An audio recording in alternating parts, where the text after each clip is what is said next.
Assalamualaikum warahmatullahi wabarakatuh. Perkenalkan, nama saya Ditya Femas Ahmad dengan NIM 2319110201037 dengan mata kuliah Elektronika, Agroindustri dan Biomedis kelas A.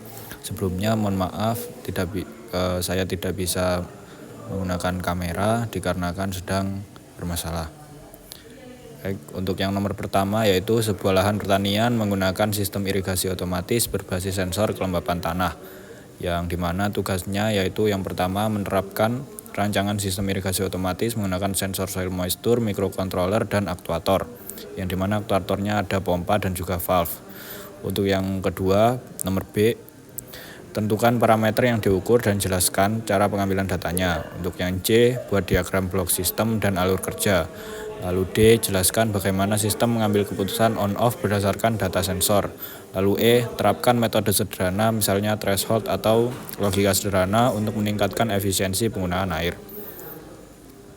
Untuk jawabannya yaitu yang pertama A, sensor yang akan digunakan yaitu sensor soil moisture, lalu microcontroller yang akan digunakan yaitu Arduino Uno, lalu aktuator yang akan digunakan yaitu pompa.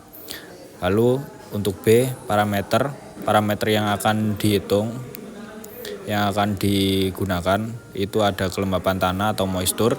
Cara pengambilannya, sensor soil moisture membaca nilai analog 0 sampai 1023 pada ADC-nya microcontroller. Lalu data ADC tersebut dikonversi menjadi persen, yang dimana persenan kelembapan atau persenan moisture dari nilai ADC tersebut dibagi 1023 dikali 100%. Lalu dibaca secara periodik, misal setiap 5 detik ataupun bisa disesuaikan. Lalu untuk yang C, diagram alur dan juga alur kerja sistem, yang dimana yang pertama yaitu soil moisture akan berhubungan dengan microcontroller. Begitu juga dengan microcontroller juga dapat menerima data dari soil moisture.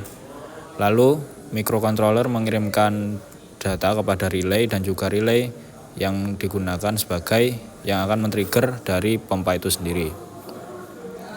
Selanjutnya di sini ada flowchart. Yang pertama yaitu start pembacaan soil moisture sensor.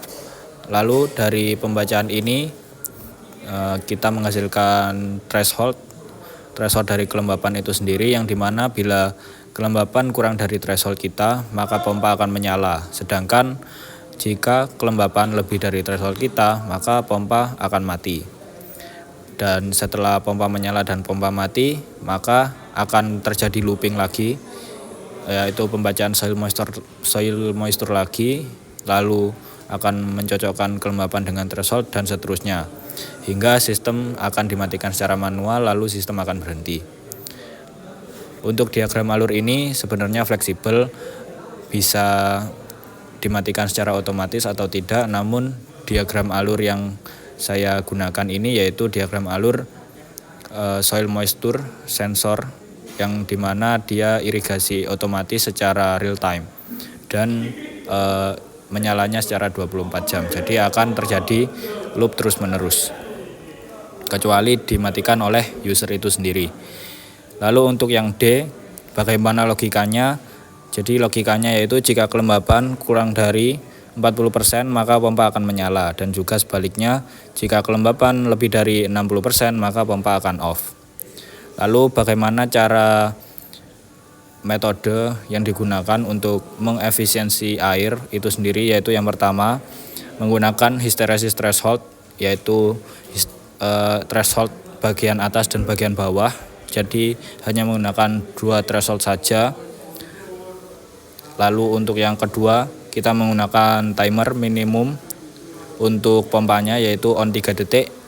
Ini bisa kita sesuaikan dengan skala irigasinya. Jika irigasinya besar maka timer minimum on yaitu bisa lebih lama. Jika irigasinya kecil maka timer minimum on bisa lebih cepat.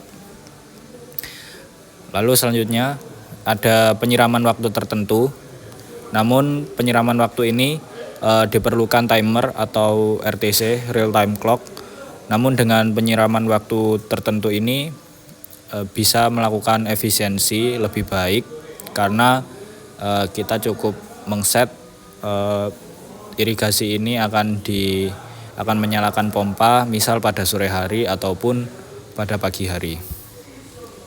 Dan juga akan lebih baik lagi jika dikombinasikan dengan soil moisture sensor. Lalu untuk soal nomor 2, sebuah greenhouse membutuhkan sistem monitoring suhu, kelembapan udara, dan intensitas cahaya secara real time.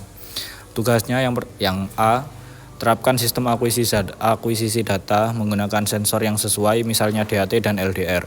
Lalu untuk yang B, rancang cara pengambilan data dan penyimpanan pada lokal ataupun IoT.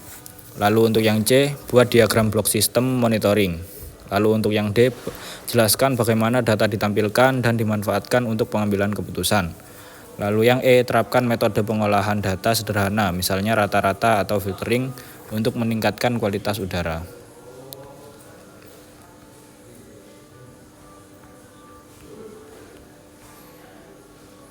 Untuk nomor 2, soal yang pertama yaitu bagaimana proses akuisisi datanya, yaitu yang pertama proses akuisisi data, pengambilan data dari sensor terlebih dahulu, yang dimana DHT ini sensor digital, jadi datanya langsung dibaca sebagai suhu dan kelembapan.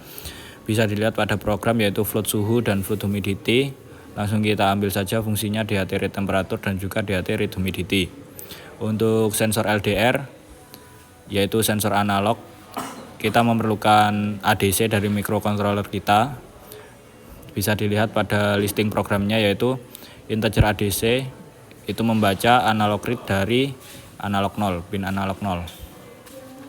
Selanjutnya yang ketiga, data DHT11 sudah dalam bentuk derajat Celcius dan juga persentase dari kelembapan. Lalu untuk yang keempat, data LDR dan dari ADC dikonversi ke lux yang merupakan satuan dari cahaya yang ditangkap oleh sensor LDR nantinya. Yang dimana listing programnya yaitu float lux sama dengan MAP ADC, 0,1023,0,1000. Lalu selanjutnya nomor 5, sampling setiap 2 detik, yaitu kita membaca sensor ini selama 2 detik.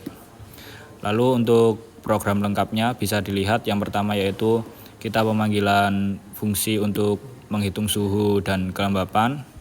Lalu kita memanggil input ADC yang digunakan untuk membaca data dari sensor RDR. Lalu kita menggunakan rumus-rumus tersebut yang mengkonversi nilai ADC menjadi nilai dari sensor tersebut seperti lux. Selanjutnya di serial print kita menampilkan nilai suhu, humidity dan juga lux. Lalu untuk yang kedua, cara pengambilan dan penyimpanan data. Yang pertama ada lokal. Lokal kita dapat menggunakan SD card ataupun cara menampilkan datanya kita dapat menggunakan LCD ataupun OLED. Lalu untuk yang IoT, kita bisa memanfaatkan WiFi, kita bisa menggunakan ESP8266 ataupun ESP32 dengan platformnya Blink IoT ataupun yang lainnya. Lalu untuk alur kerja sistemnya, yang pertama DHT11 dan LDR akan berhubungan bolak-balik dengan microcontroller, yaitu microcontroller membaca data dari DHT11 dan LDR dan sebaliknya DHT11 dan LDR menerima perintah dari microcontroller untuk membaca data dari lingkungan sekitar.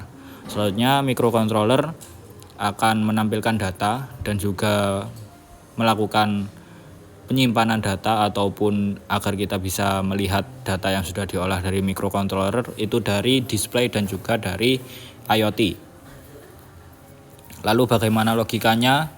Yang pertama, jika suhunya terlalu tinggi maka kita bisa menggunakan kipas untuk menyala untuk mengurangi suhunya sendiri. Lalu jika cahayanya terlalu rendah kita bisa menyalakan lampu. Sedangkan jika kelembapannya tinggi kita bisa membuka dari ventilasinya sendiri. Lalu untuk yang nomor E, bagaimana pengolahan data agar data ini lebih efisien? Yaitu salah satunya kita bisa menggunakan rata-rata data kita selama 3 detik kita rata-rata. Ini bisa digunakan sebagai koreksi dari data tersebut. Lalu untuk yang kedua kita bisa menggunakan low pass filter secara sederhana. Jadi nilai data baru adalah perhitungan dari nilai lama.